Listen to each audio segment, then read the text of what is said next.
Hello and welcome to the latest episode of Looks Like We Made It. I'm Issy Howell and I'm joined by my dad Chris to talk all things video marketing. We are the father and daughter who run the fabulous video production company Howell Film, and each week we will be discussing everything like what happens behind the scenes on our projects, getting results from your video content, how to start using video in your business, and plenty more to come. We will be joined by some wonderful special guests, including our own awesome clients from all kinds of industries, as well as our own film crew and even our own family, to candidly converse about all things creative. On this episode, we are answering the question, what's the lifespan of a video? So without further ado, let's get started, and of course never miss an episode every Tuesday by giving us a follow or subscribe, as well as finding Howell Film on Instagram, Facebook, Twitter and LinkedIn. Let's go!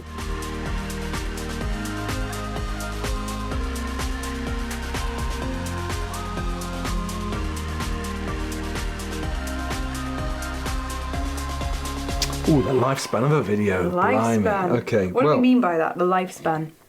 Well, it means does it last 10 seconds? Not as in the length of the film, but like how long is it designed to be in action for, I suppose. Mm-hmm. It could be 10 seconds, an hour, a week, a month, a year, 10 years, who knows.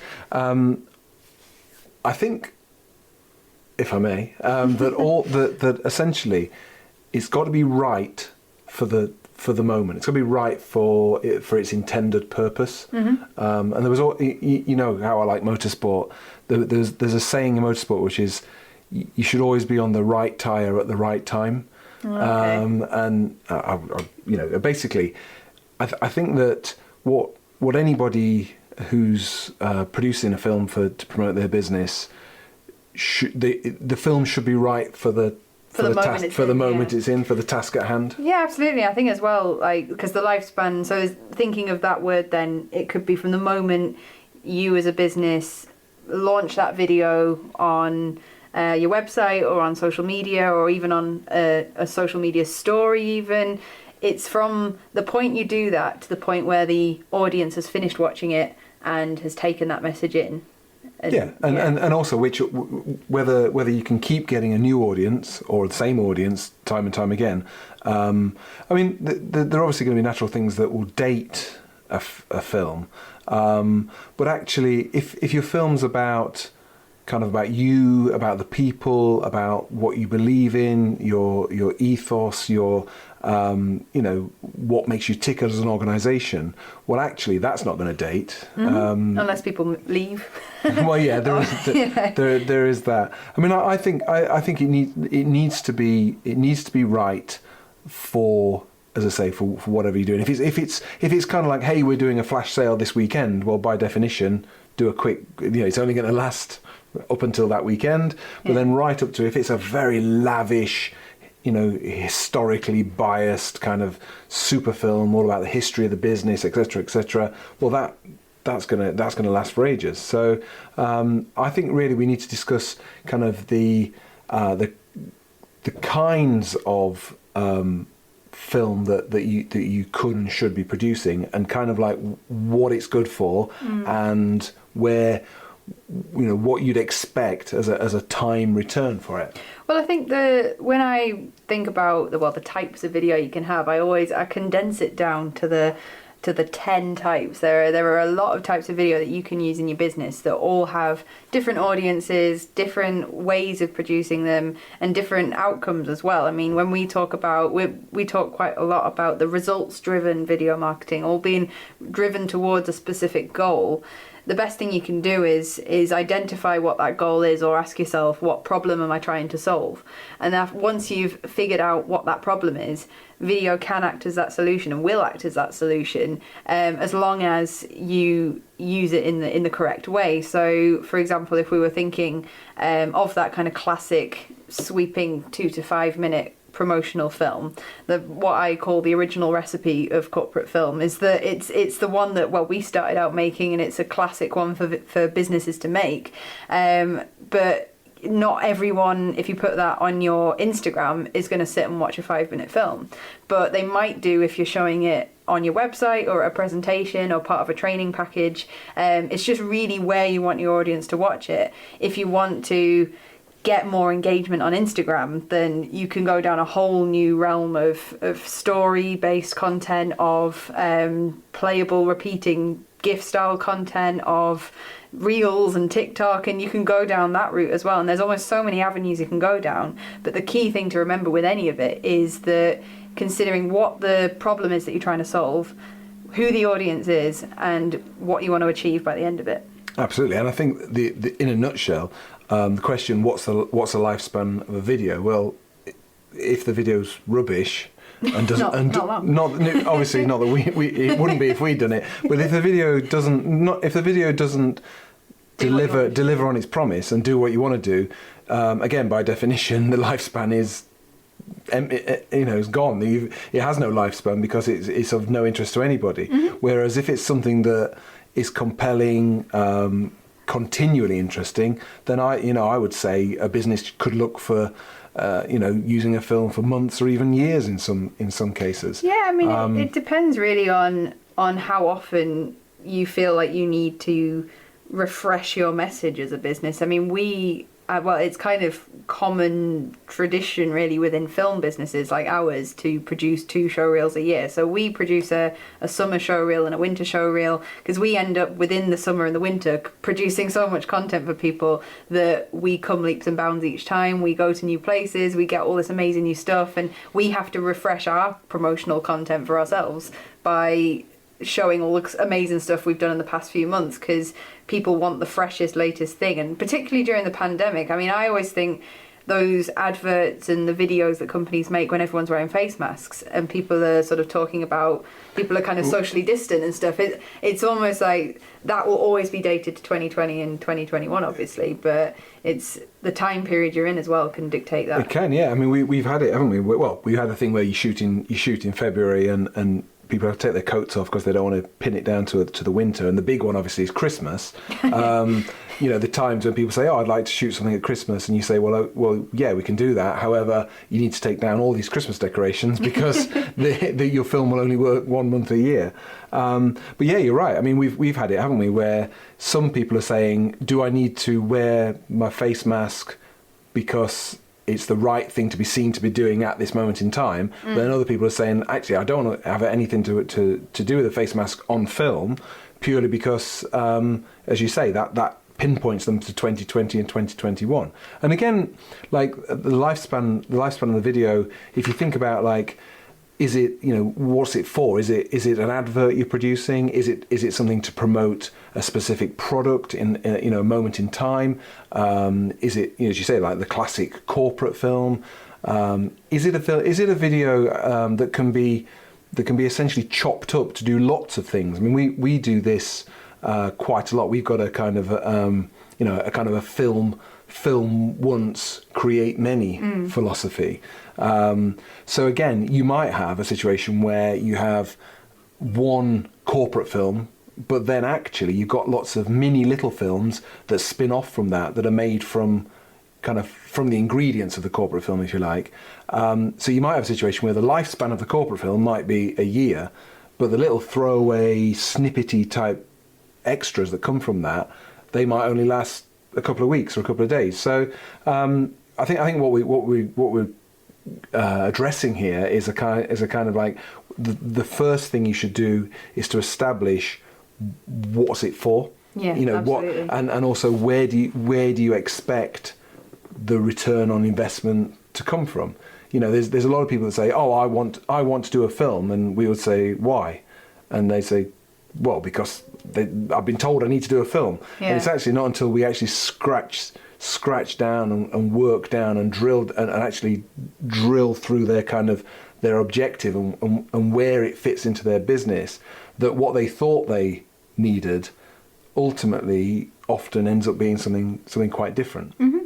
Well, I think the whole, weirdly we can say lifespan of a video as in a piece of content that is played and watched by and consumed by an audience, but when you're in the film industry, the lifespan of film is very different because almost every few months there's a brand new thing that we can be getting involved with. There's new outputs for video that people can use. I mean, Instagram Reels, for example, came out a year ago and is already the number one thing on Instagram for small businesses to be doing. But that we've been operating longer than Instagram Reels, and that wasn't there when we started. And we've had to adopt new ways of creating video to keep up with the lifespan of what's trendy at the minute with video. So who knows what Instagram will bring out next, for example. We don't know if there's going to be a whole new type of content consumption that we should be getting on board with and everyone should be using.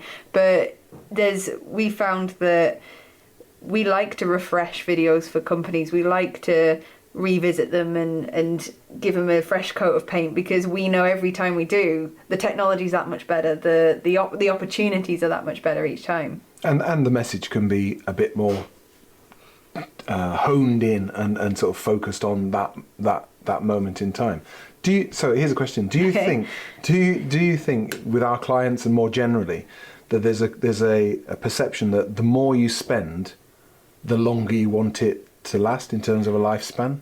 Or do you think it's really more to do with the return on investment and what you want the thing to do? I mean, I'm thinking, obviously, if we work on, or if you look at like TV advertising as an example, you can spend a lot of money for something that you might only get, I don't know, 30 seconds. Well, you get 30 seconds for duration, but you might only get a couple of weeks, maybe a couple of months out of the actual advert, but it can be quite an expensive thing to produce.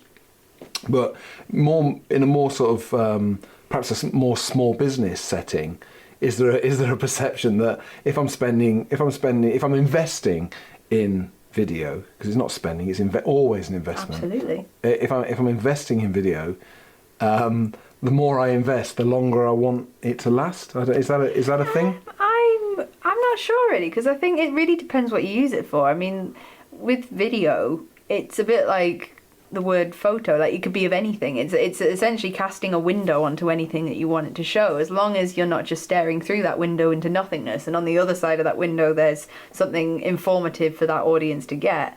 I think it really depends. I mean, if a business wanted, I mean, we've done in the past obviously like training packages and training videos, those can last a very long time unless you change your processes and you change the way you make your stuff or train your staff. But things that have the same message consistently to the same audience over and over again, I think can be used. But I think every business goes through an evolution process. Every business, right from its beginning up to 50, 100 years, will constantly be thinking, how can we do something different? How can we innovate? How can we bring something new? Because once you've sold to everyone within your target audience, you've sold to everyone. Or you might not have sold to everyone, but there's a whole other pool of people that could be spoken to after that. So businesses always have to mold themselves and adapt and grow and change, and no one ever really stays the same. Look at people like Cadbury.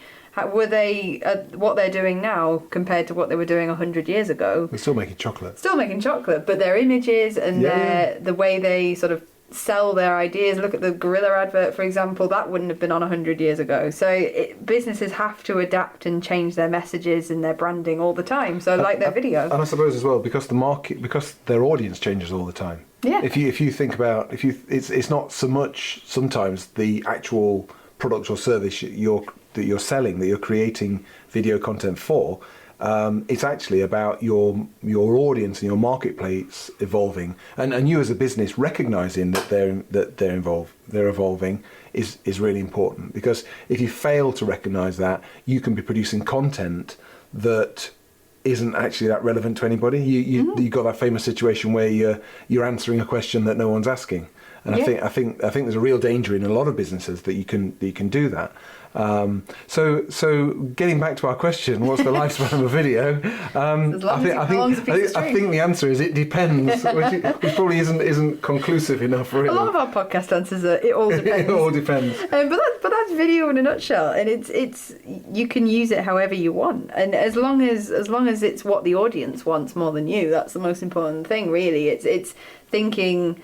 In order for it not to just be a vanity act, let's say, you have to consider your ideal audience members' needs before your own, essentially. Like how much time do they have to commit to your video? How much time can they spend looking you up and finding what they need? Do they need the answers right now? Are they just enjoying your content for the sake of it? What's the outcome? What does this audience member want? It's not like when you go to a cinema and you're sitting down, you watch the film, and you have an expectation of what it's going to be about by the poster and the trailer and the duration, but no movie's going to attract the same audience, and it's all about working that within your own image and building on that's what makes the difference. Absolutely. Really. And I suppose the other thing to bear in mind with a lifespan of a video is that if it's a training or a how-to type film, so say as an example, a cookery show where you're teaching someone to fry a steak or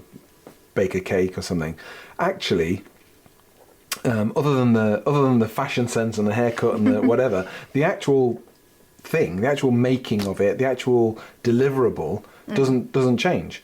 Obviously, fashions change and in food and whatever, but ultimately, if it's a kind of like, I don't know, if it's a kind of, how do I put down this piece of flooring on this, in this space, well, that is going to be the same now as it is in 5 years' time. Just look at Bob Ross. Can we just say? Let's praise the Ross. Like, let's bypass the hair and the outfit and just look at what he's doing. Like, that could be now and that could be then, and he would still be just as prolific as it is, and the audience would still be there to watch it. I mean, me and you love a bit of Bob Ross, got to admit. Much more soothing voices than we have, though. yeah, and we don't have a little pet squirrel in our pocket yet. That's yet to come in future episodes. Absolutely. But the thing's the same, is that you can paint a picture based off of a Bob Ross episode rather than going on YouTube or looking for something brand new. It's the message is still the same. So, if you make a video yourself on your iPhone, does that by definition have a shorter lifespan than one that's been professionally produced? Ooh. I don't know. It really depends. Again, about we can't say right. We're going to ban. It depends on this podcast. Okay, well, no. I think for if you're shooting something on your iPhone, like I said, as long as the message is right and people are sticking around to watch it, then it should be fine. But I personally believe, through doing this as a job for many years, and so have you, that decades, centuries that you've been here, the more you invest in a film, the more time you spend on it, the more the more creative opportunities you have towards it, and the more people that can support you on it, you can make it as big as you want. Like, you can either snap a quick video for Instagram stories, or you can make a film with a team of people who are all committed to the cause and really want to make something amazing. And they can both have different types of success, but one's incredibly fleeting and one can last a very long time. Like, I mean, just look at the viral videos that go around now. So if you do go on TikTok, or you go on Instagram Reels, or you go on social media in general, the trends that happen on video content change almost every 2 weeks at this point. So dance routines and types of music and audio choices and things that you can do and comedy people put on and performances people put on in these videos is relevant to maybe that week, but there's nothing to say that someone makes something completely on the fly and then it's suddenly got 1 million, 2 million likes and people are doing it all themselves. And you can it depends really on how much longevity your video gets, but with social media there's a risk of it being a day or 3 months. I suppose you're right. I suppose in a way though, it's always new the first time you see it. Absolutely.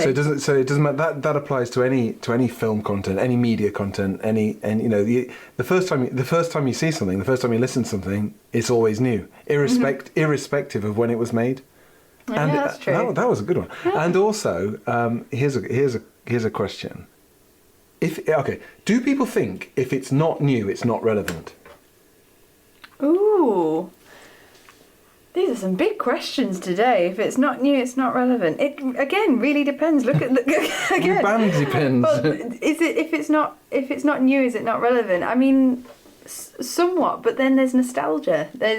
Look at the amount of movies that have been remade by Disney that were big when millennials were kids that will now be those people who take their kids to go see it, and it's revisiting that, and it's regenerating that. But I think if something's very, very dated and it's hard to appreciate it in the same way you'd appreciate something in the modern day, which might be, the production quality is a bit better. Even on a phone, you can hear things better, you can see what's going on better. I mean, look at flip phone cameras from 10, 15 years ago.